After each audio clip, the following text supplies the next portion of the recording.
Yeah, we have the Jets. We took them earlier in the week +3. Now it's down to pick them, but I still think they come out and I think this game. I think they won by at least a field goal.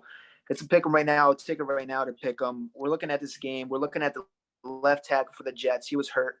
And his name was back then a first round pick, but now he's coming back. He got hurt last game. Same thing with their right tackle, Fant.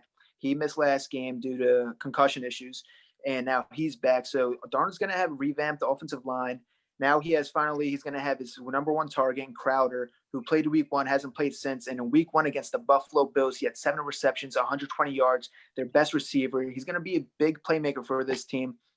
Alongside them, you have Jenkins coming back, linebacker. They have 5 starters returning back to the lineup. We're looking at Denver. They have a really injury-ridden team.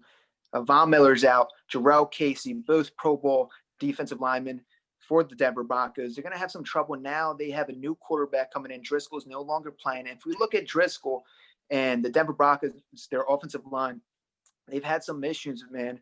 Against Tampa Bay, they let up 10 QB hits to Driscoll. Driscoll against Pittsburgh, they let up 19 QB hits, which is one of the highest I've ever seen in the last couple of seasons. Now, looking at this team, and we're looking at the Jets' defensive line. They're coming in 16th in adjusted sack rate, which is right around middle of the pack. But look at who they versed. They versed Indianapolis last week, who's one of the best offensive lines. They versed San Fran. And against San Fran, they actually had 12 QB hits against San Fran. Against the Buffalo Bills, Josh Allen likes to evade the sacks. They were able to get 3 sacks on Allen. So this team, they're ranked 16th, but they're a little bit better than that, in my opinion. And I think they're going to get to new quarterback Ripien for the Denver Broncos. We look at Driscoll in the first couple of weeks and the Denver Broncos, their offensive line, look at their issues.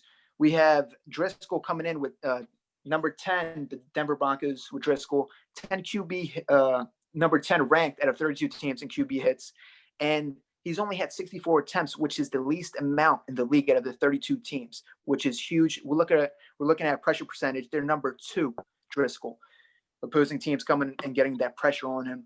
So they've had a lot of troubles. They're going to have some troubles here. And now with Darnold having a revamped offensive line against that hurt defense, he's going to be able to drive on them. And on the other side of the ball, their defense and pass rush is going to get to Ripien. We're looking at Driscoll and Drew Lock. They're able to evade their pass rush because they're a little faster. You saw Drew Lock, he has some leg stems, some QB rollouts. Driscoll, he runs a 4.56 40. He can get out of the pocket a little bit.